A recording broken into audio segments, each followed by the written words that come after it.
Warahmatullahi wabarakatuh. Perkenalkan, nama saya Muhammad Muzial dari Lokal 95. Di sini saya akan membacakan teks yang berjudul Kota Tanpa Buku. Pernahkah kau ke toko buku, perpustakaan, atau taman bacaan? Tidakkah kau merasa istimewa ketika berada di dalamnya? Di sekelilingmu ada berbagai toko dari dunia nyata dan kaya. Tempat yang pernah kau kunjungi dan yang belum. Informasi yang cerita di masa lalu, masa kini, masa depan,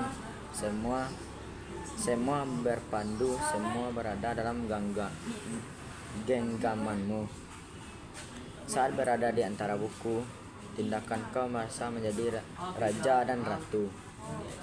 Ruang dan waktu seolah waktunya tanpa batas, kau bisa terbang.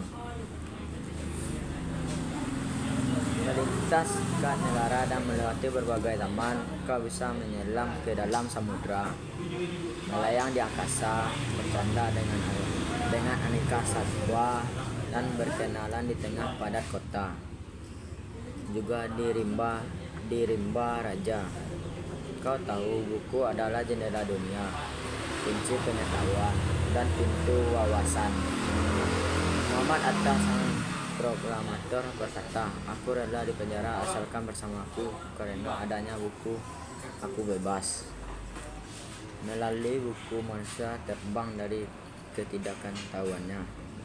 Tempat-tempat dipenuhi buku dan harapan kebanggaan dan pengetahuan di wawasannya. Apa jadi kita ke kota tanpa buku? Khususnya dia di kota, disebut di kota. Di kota itu mungkin kabar datang dari sumber lain, dari koran, televisi, atau internet. Mungkin informasi dan cerita datang dari cerita nenek moyang, berbagai dongeng-dongeng sebelum tidur. Irama warganya pun tiada beda. Bangun pagi, berterbangan di muka bumi untuk berbagai keperluan, untuk kembali pulang siang atau sore harinya. Setelah itu mereka berangkat tidur dan melalui hari berikutnya semua serupa. Di kota ini mungkin ada bernama perpustakaan. Di dalamnya buku-buku berderet dalam rak yang terjemaah.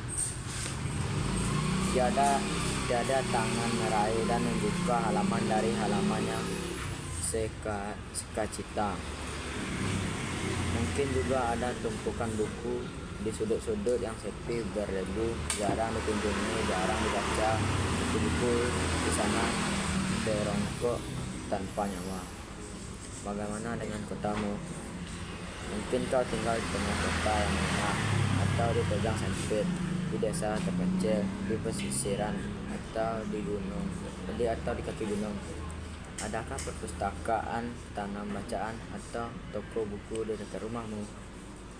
Jika ada, apakah tempat itu menjadi wadah berkumpulnya anak-anak dan warga, menjadi pusat berkembangnya wawasan dan pengetahuan, atau hanya menjadi pajangan? Maukah kau menjadi orang yang menghidupkannya? Kau bisa mengunjungi dan mengajak teman-teman membaca buku berbagai cerita di sana. Jadikan tempat itu sumber kegembiraan dan pengetahuan. Jika tempat itu belum ada, maukah kau menjadi orang yang melalui dan menghindarinya? Kau bisa melalui dari sebuah sudut di teras rumahmu. Ajak teman-temanmu melalui langkah baru. Jangan biarkan waktu berlalu tanpa buku. Siapapun dirimu, sahabatlah dengan buku. Dia akan menjadi teman setiap sepanjang hidupmu. Wassalamualaikum warahmatullahi wabarakatuh.